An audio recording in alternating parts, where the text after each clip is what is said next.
नमस्कार दोस्तों, हिंदी व्याकरण की कक्षा में आपका फिर से स्वागत है। आपका हार्दिक अभिनंदन है। हम वर्ण विचार के बाद में अब शब्द विचार की कक्षा प्रारंभ करते हैं। वर्ण विचार के बाद शब्द विचार की कक्षा को हम अग्रसर करते आगे बढ़ाते हैं। देखिए अब शब्द विचार। शब्द विचार, पहले हमने वर्णों के बारे में विचार किया।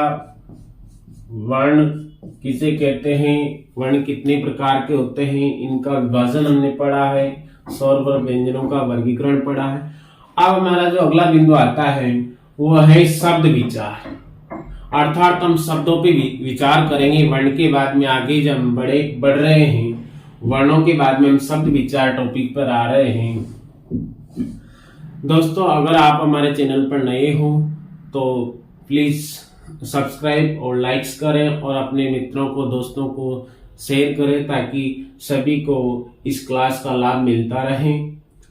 देखिए शब्द विचार, सबसे पहले हम पढ़ेंगे शब्द किसे कहते हैं, है ना।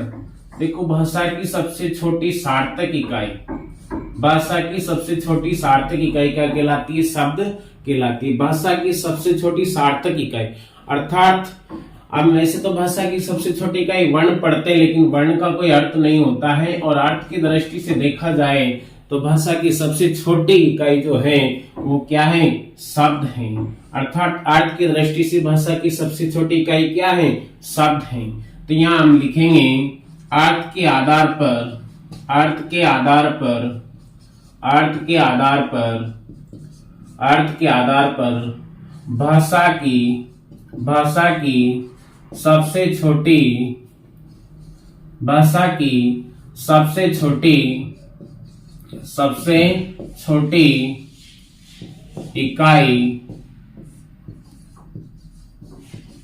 भाषा की अर्थ के आधार पर भाषा की सबसे छोटी इकाई कौन सी है? शब्द है। क्या है? शब्द है। अर्थ के आधार पर भाषा की सबसे छोटी इकाई क्या है? शब्द है। अब शब्द किसे कहते हैं? देखिए, आप शब्द की परिभाषा समझते हैं। हम शब्द की परिभाषा,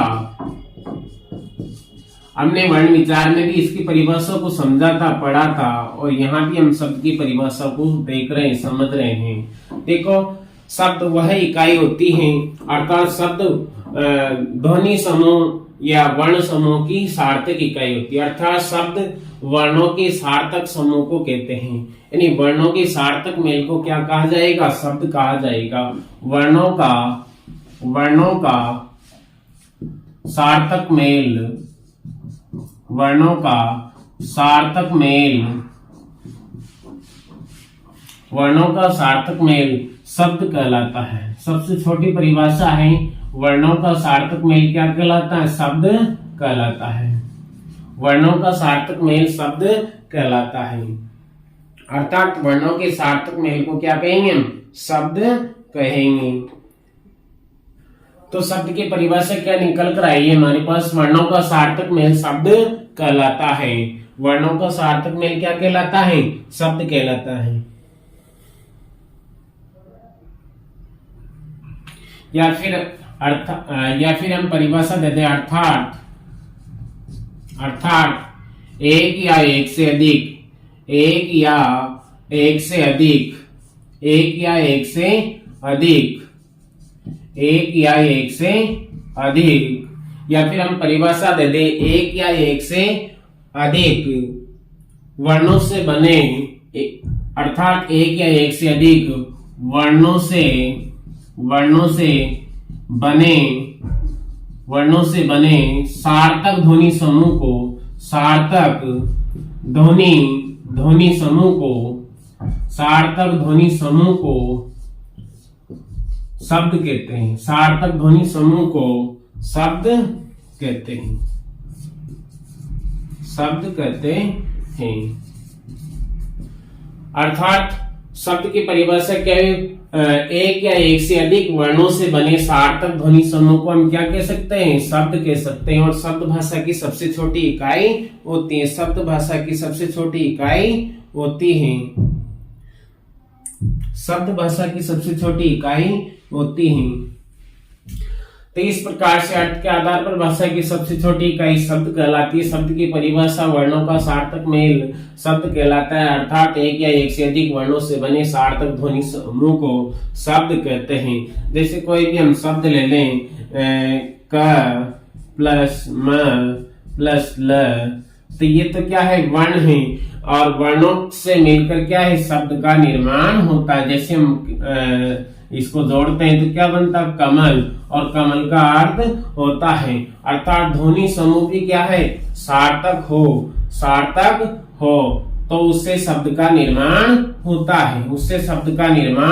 होता है, तो वर्णों से बने सार्थक ध्वनिक समूह को हम क्या कहते हैं, शब्द कहते हैं। अब देखो शब्द के प्रकार, शब्द के भेद या कहते हैं प्रकार। देखो शब्दों के भेद या प्रकार को हम 4 प्रकार से पढ़ते हैं, अर्थात शब्द के 4 प्रकार या 4 भेद किए गए। कितने किए गए, 4 भेद किए गए। शब्द के कितने भेद किए गए, 4 भेद किए गए हैं। शब्द के कितने भेद किए गए, 4 भेद किए गए, 4 भेद किए गए हैं। देखिए पहला होता है उत्पत्ति के आधार पर, उत्पत्ति या फिर कहते हैं हम स्रोत। पहला होता है उत्पत्ति या स्रोत, या कहते हैं इतिहास के आधार पर, इतिहास के आधार पर, के आधार पर, के आधार पर। उत्पत्ति स्रोत या इतिहास के आधार पर शब्दों के प्रकार। उत्पत्ति स्रोत या इतिहास के आधार पर, या इतिहास के आधार पर शब्द के प्रकार। दूसरा हम पढ़ते हैं व्युत्पत्ति, दूसरा हम पढ़ते हैं व्युत्पत्ति, व्युत्पत्ति रचना, व्युत्पत्ति रचना या बनावट के आधार पर, या बनावट के आधार पर शब्द भेद या शब्द के प्रकार के आधार पर, के आधार पर। तीसरा हम पढ़ते हैं रूप परिवर्तन या प्रयोग के आधार पर। तीसरा शब्द का प्रकार हम पढ़ते हैं रूप परिवर्तन, रूप परिवर्तन, रूप परिवर्तन, रूप परिवर्तन या प्रयोग के आधार पर, प्रयोग के आधार पर, प्रयोग के आधार पर शब्द भेद। और चौथा हम पढ़ते हैं अर्थ के आधार पर शब्द भेद, अर्थ के आधार पर शब्द के प्रकार। तो शब्दों को हम 4 प्रकार से पढ़ रहे हैं। शब्द विचार को या शब्दों के प्रकार को हम 4 प्रकार से पढ़ रहे हैं। पहला उत्पत्ति या स्रोत के आधार या इतिहास के आधार पर शब्द भेद, व्युत्पत्ति रचना बनावट के आधार पर, व्युत्पत्ति या रचना या बनावट के आधार पर शब्द भेद। और तीसरा हम पढ़ रहे रूप परिवर्तन या प्रयोग के आधार पर शब्द भेद। और चौथा हम पढ़ रहे हैं अर्थ के आधार पर शब्द भेद। अब देखिए उत्पत्ति या स्रोत या इतिहास के आधार पर शब्द भेद कितनी प्रकार से होता है। देखो उत्पत्ति स्रोत या इतिहास के आधार पर शब्द भेद हम 4 प्रकार से पढ़ते हैं। मूल रूप से हम 4 प्रकार से पढ़ते हैं, अर्थात उत्पत्ति के आधार पर शब्द के मूल रूप से 4 प्रकार होते हैं। कितने होते हैं? 4, लेकिन हम 5 पढ़ते हैं। क्या पढ़ते हैं? सामान्यतः जो प्रकार होते हैं वो 5 होते हैं, और मूल रूप से मुख्यतः इसके 5 प्रकार हम पढ़ते हैं। सामान्यतः 5 प्रकार पढ़ते हैं और मूल रूप से इसके 4 प्रकार होते हैं। देखिए हम 4 प्रकार से पढ़ रहे हैं। पहला है तत्सम, तत्सम शब्द, तत्सम शब्द। दूसरा है तद्भव शब्द, तद्भव शब्द, तद्भव शब्द। तीसरा होता है देशज शब्द, देशज शब्द। और चौथा होता है विदेशज शब्द, विदेशज या विदेशी विदेशी शब्द। और पांचवा हम पढ़ते हैं, पांचवा प्रकार संकर शब्द।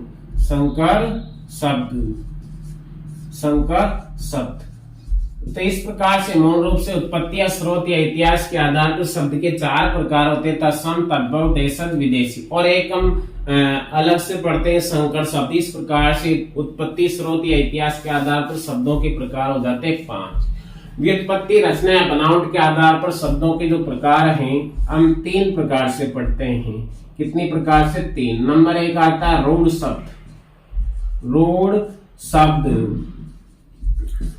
दूसरा होता है यौगिक शब्द। दूसरा होता है यौगिक शब्द। यौगिक शब्द। दूसरा प्रकार पढ़ते हम उत्पत्ति, रचना, बनावट के आधार पर। उत्पत्ति, रचना, बनावट या संरचना के आधार पर दूसरा प्रकार हम पढ़ते हैं यौगिक शब्द। और तीसरा पढ़ते हैं हम योग रूढ़ शब्द। योग रूढ़ शब्द। योग रूढ़ शब्द। योग रूढ़ शब्द। इस प्रकार से उत्पत्ति, व्युत्पत्ति, रचना, बनावट के आधार पर शब्द 3 प्रकार से हम पढ़ते हैं, रूढ़ शब्द, यौगिक शब्द और योग रूढ़ शब्द। रूप परिवर्तन या प्रयोग के आधार पर शब्द के 2 प्रकार होते हैं। कितने प्रकार होते हैं? 2। रूप परिवर्तन या प्रयोग के आधार पर शब्द 2 प्रकार से हम पढ़ते हैं। पहला होता है विकारी शब्द। विकारी शब्द। विकारी शब्द। और दूसरा होता है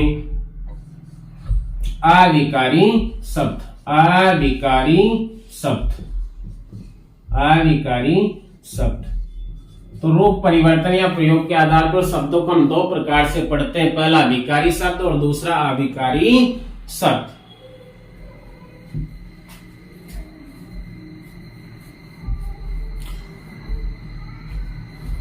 तो देखिए, रूप परिवर्तन या प्रयोग के आधार पर हम शब्दों को 2 प्रकार से बांट रहे हैं, विकारी शब्द और अविकारी शब्द। अब विकारी शब्द क्या होते हैं? विकारी शब्द वो होते हैं जिनका लिंग, वचन, कारक, काल के आधार पर रूप बदल जाता है, परिवर्तित हो जाता है, वो विकारी शब्द। और जिनका लिंग, वचन, कारक, काल के आधार पर, जिनका लिंग, वचन, कारक, काल के आधार पर रूप परिवर्तित नहीं होता है, वह अविकारी शब्द, अर्थात इन्हें अव्ययी कहते हैं। अविकारी या अव्ययी शब्द, इन्हें अव्ययी कहा जाता है। अव्यय शब्द, अव्यय यानी जो वे नहीं होते, जो खर्च नहीं होते, अर्थात लिंग, वचन, कारक, काल के आधार पर जिनका रूप बदलता नहीं है, वो अविकारी। और जिनका लिंग, वचन, कारक, काल के आधार पर रूप परिवर्तित हो जाता है, वो विकारी शब्द। और अब विकारी शब्द में हम 4 प्रकार के शब्द पढ़ते हैं। सबसे पहला होता है हमारा विकारी में, सबसे पहला विकारी में होता है हमारा नंबर 1 हम पढ़ेंगे संज्ञा। विकारी शब्द संज्ञा। दूसरा हम पढ़ेंगे सर्वनाम। क्या पढ़ेंगे? सर्वनाम। दूसरा हम पढ़ेंगे सर्वनाम। और तीसरा हम पढ़ेंगे विकारी शब्दों में विशेषण। क्या पढ़ेंगे? विशेषण। तीसरा हम पढ़ेंगे विशेषण। और चौथा हम पढ़ेंगे विकारी शब्दों में क्रिया।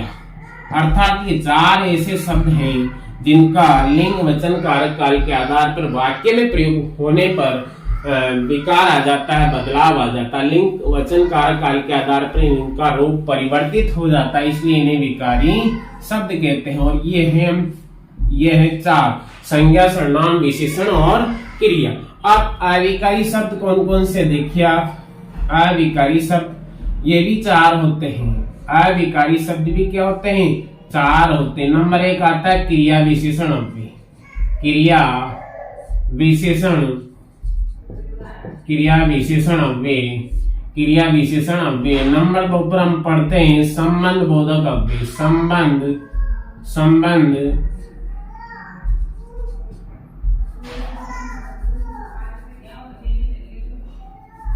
नंबर 2 पर पढ़ते हैं हम संबंध बोधक अव्यय। संबंध बोधक अव्यय। और नंबर 3 पर हम पढ़ते हैं अविकारी में समुच्चय बोधक अव्यय। समुच्चय बोधक अव्यय। समुच्चय बोधक अव्यय। नंबर 3 पर हम पढ़ते समुच्चय बोधक अव्यय। और नंबर 4 पर हम पढ़ते विस्मयादि बोधक अव्यय। विस्मयादि बोधक अव्यय। विस्मयादि बोधक विस्मयादि बोधक अव्यय। तो इस प्रकार अविकारी शब्दों में हम 4 प्रकार से पढ़ते हैं। क्रिया विशेषण अव्यय, संबंध बोधक अव्यय, समुच्चय बोधक अव्यय, विस्मयादि बोधक अव्यय। तो रूप परिवर्तन या प्रयोग के आधार पर शब्दों के 2 प्रकार, अविकारी शब्द और विकारी शब्द। विकारी शब्द में संज्ञा सर्वनाम विशेषण क्रिया और अविकारी शब्दों में अव्यय शब्दों में क्रिया विशेषण अव्यय, संबंध बोधक अव्यय, समुच्चय बोधक अव्यय, विस्मयादि बोधक अव्यय। इस प्रकार से हम 2 प्रकार से रूप परिवर्तन या प्रयोग के आधार पर पढ़ते हैं। अब आता है चौथा, अर्थ के आधार पर शब्दों के प्रकार। देखो अर्थ के आधार पर हम 7-8 प्रकार से शब्दों के प्रकार पढ़ते हैं। 7-8 प्रकार से हम शब्दों के प्रकार पढ़ते हैं। 7-8 प्रकार से हम शब्दों के प्रकार पढ़ते हैं। देखिए सबसे पहले नंबर 1 पर हम पढ़ते हैं एकार्थी शब्द। एकार्थी शब्द, एकार्थी शब्द। नंबर 2 पर हम पढ़ते हैं अनेकार्थी शब्द। अनेकार्थी, जिनके अनेक अर्थ होते हैं, अनेकार्थी शब्द। अनेकार्थी शब्द नंबर 1 पर हम पढ़ते हैं अनेकार्थी शब्द। नंबर 3 पर पढ़ते हैं हम विलोम शब्द या विपरीतार्थक शब्द। विलोम शब्द या विपरीतार्थक शब्द। विलोम शब्द, विलोम शब्द या इन्हें विपरीतार्थक शब्द भी कहते हैं। विपरीतार्थक, विपरीतार्थक, विपरीतार्थक शब्द।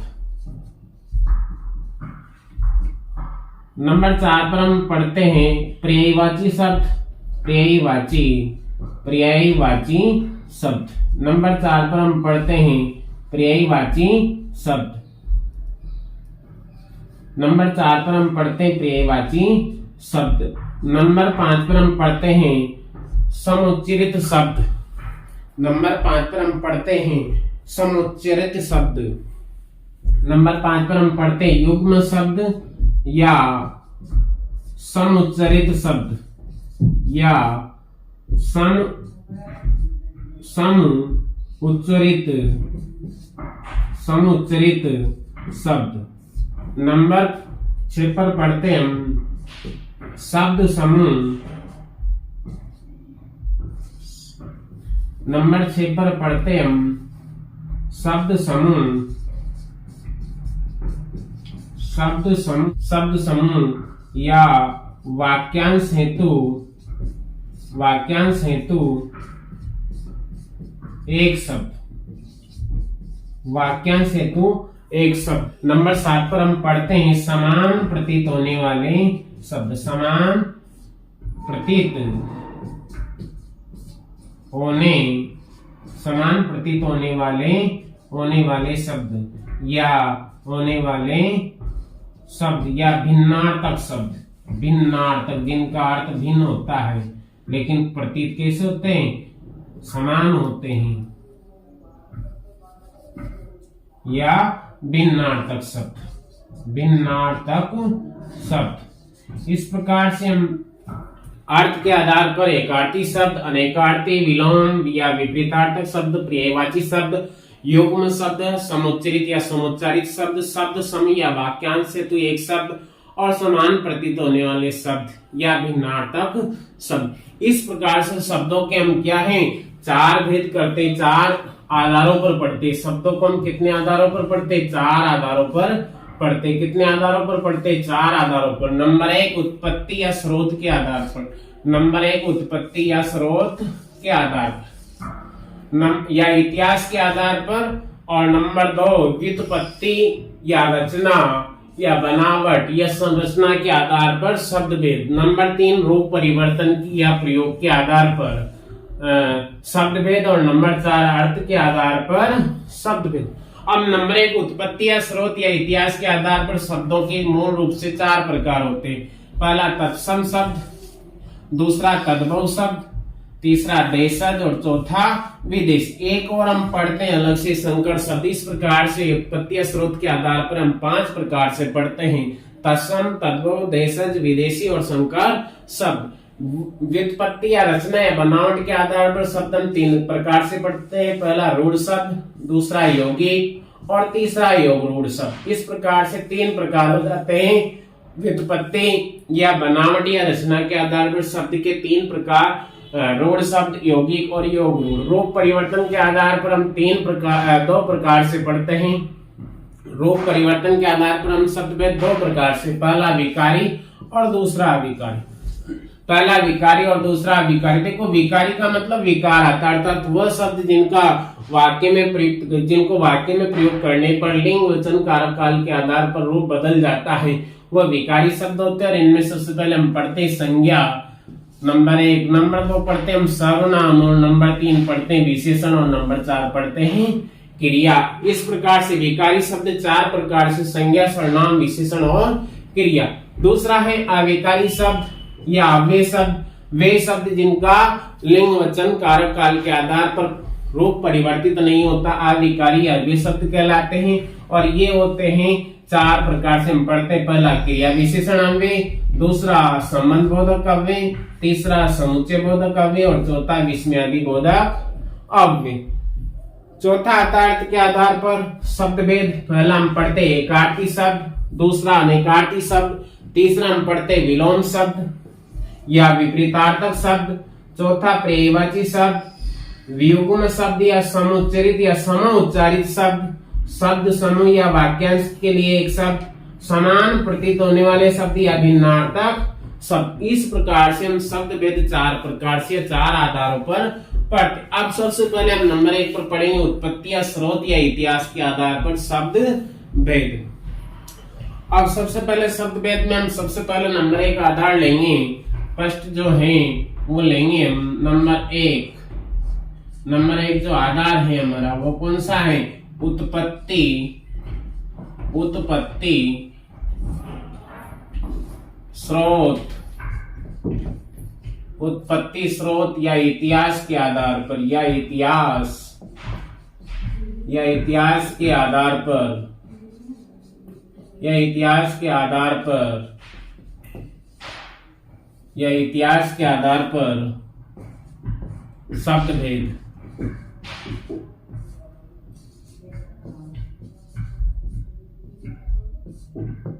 कितनी प्रकार से बांटा गया है? मुख्य रूप से 4 प्रकार से हैं और एक हम पढ़ते हैं 5। तो उत्पत्ति, स्रोत या इतिहास के आधार पर शब्द भेद कितनी प्रकार से? 4 प्रकार से। अर्थात यहाँ हम एक पंक्ति में लिखेंगे उत्पत्ति या स्रोत के आधार पर, या स्रोत के आधार पर मूल रूप से उत्पत्ति, स्रोत के आधार पर मूल रूप से शब्द 4 प्रकार के होते हैं। शब्द 4 प्रकार के होते हैं।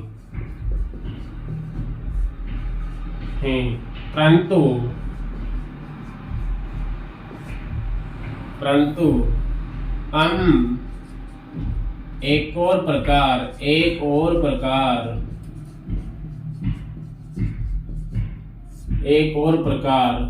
संकर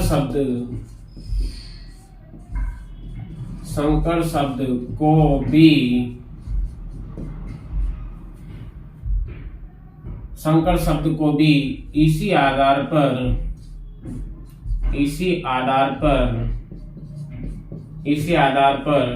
पढ़ते हैं।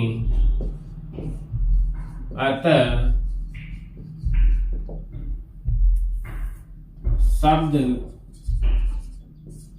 के सामान्य रूप से, उत्पत्ति के आधार पर सामान्य रूप से 5 प्रकार हो जाते। अतः शब्द के सामान्य रूप से 5 प्रकार हो जाते। कितने प्रकार हो जाते हैं?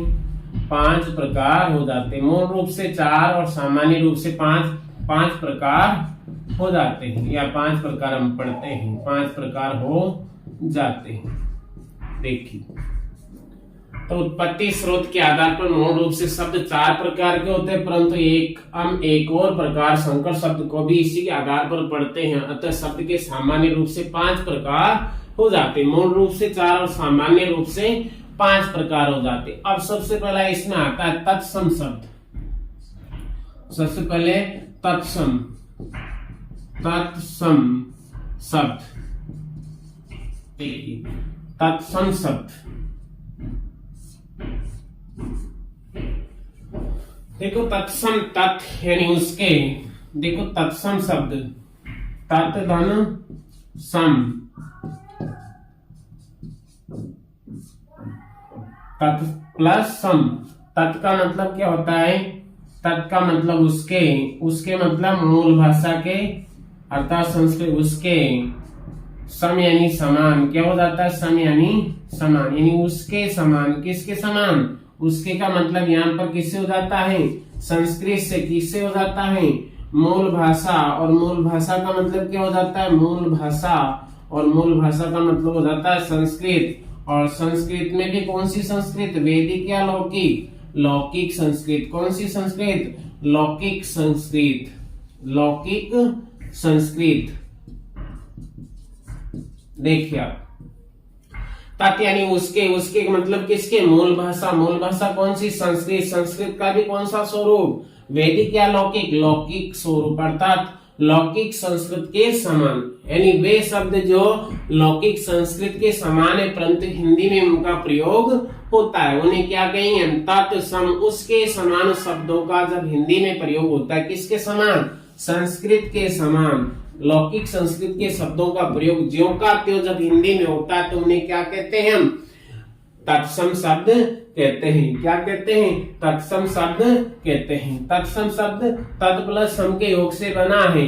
तत् प्लस सम के योग से बना है। तत्सम शब्द तत् प्लस सम के योग से बना है।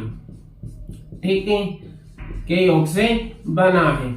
तत् का मतलब क्या होता है? तत् का अर्थ उसके, सम का मतलब समान, है ना? देखो तत् प्लस यानी तत् का अर्थ उसके समान, उसके, और सम का अर्थ उसके तथा सम का अर्थ समान। सम का अर्थ समान। सम का अर्थ क्या होता है? तत् का अर्थ उसके तथा सम का अर्थ समान होता है। समान होता है। अर्थात तत् यानी उसके, अर्थात संस्कृत के शब्दों का, संस्कृत अर्थात संस्कृत के शब्दों का प्रयोग हिंदी में होता है। अर्थात संस्कृत के शब्दों का प्रयोग हिंदी में होता है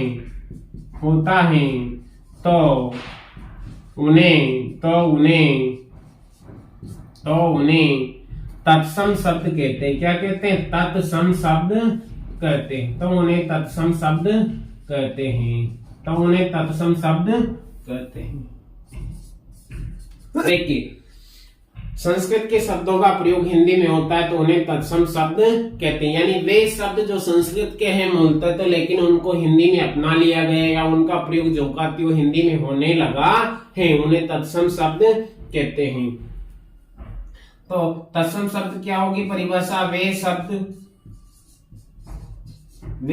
जिनका प्रयोग हिंदी में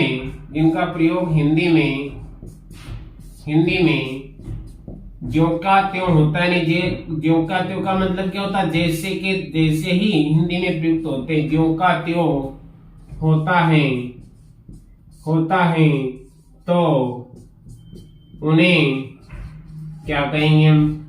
तो उन्हें तत्सम शब्द कहते हैं। क्या कहते हैं? तत्सम शब्द कहते हैं। देखो हमने 2-3 प्रकार से यहाँ पर परिभाषा ही पढ़ी। तत्सम शब्द किसे कहेंगे? वे शब्द जिनका प्रयोग हिंदी में ज्यों का त्यों होता है, जैसे कि तैसे ही हिंदी में काम में लिए जाते हैं, ऐसे शब्द तत्सम शब्द कहलाते। तत् मतलब होता है उसका, तत् का मतलब होता है उसके अर्थात किसके? मूल भाषा के, उसके अर्थात मूल भाषा कौन सी? अर्थात संस्कृत। और संस्कृत भी कौन सी? लौकिक संस्कृत के समान। यानी लौकिक संस्कृत के समान है, लौकिक संस्कृत के मूल भाषा के शब्दों का प्रयोग जब हिंदी में होने लगा है या हिंदी में होता है तो उन्हें तत्सम शब्द कहते हैं। क्या कहते हैं? उन्हें तत्सम शब्द कहते हैं। जैसे हम देखते हैं, जैसे अक्सी क्या हो जाता? अक्सी से क्या हो जाता? आंख। ये तद्भव रूप है, और जब ये का यही क्या है हिंदी में प्रयुक्त होता है तो इसे तत्सम कहते हैं। और इसका बदला हुआ रूप क्या होता है? तद्भव होता है। जैसे नेत्र, नयन, ये शब्द क्या है? तत्सम है। ये शब्द क्या है? तत्सम है। जैसे दांत हो जाता है ना? दंत क्या है? ये भी तत्सम है, और इसका तद्भव क्या होता है? दांत हो जाता है ना? तो इस प्रकार से वे शब्द जिनका प्रयोग हिंदी में ज्यों का त्यों होने लगा है उन्हें हम तत्सम शब्द कहते हैं। दूसरा आता है तद्भव शब्द।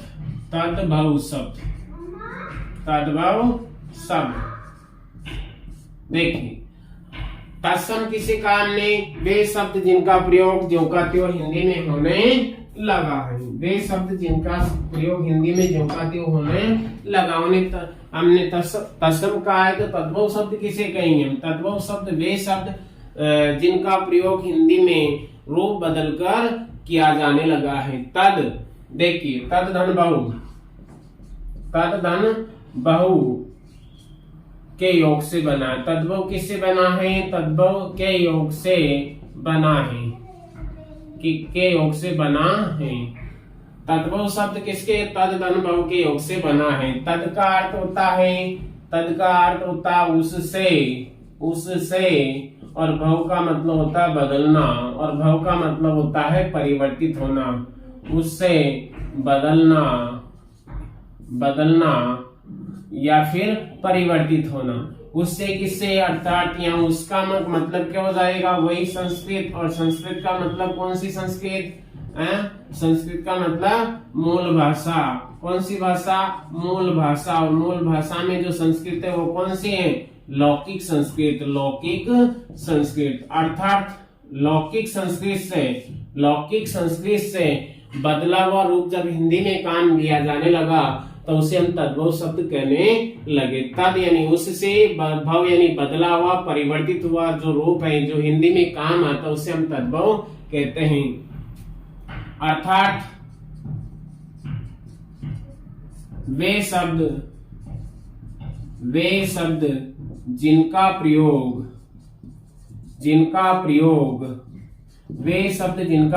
हिंदी में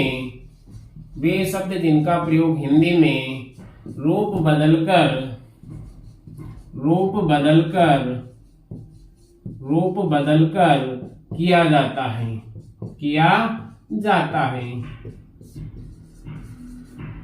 वे तद्भव कहलाते हैं।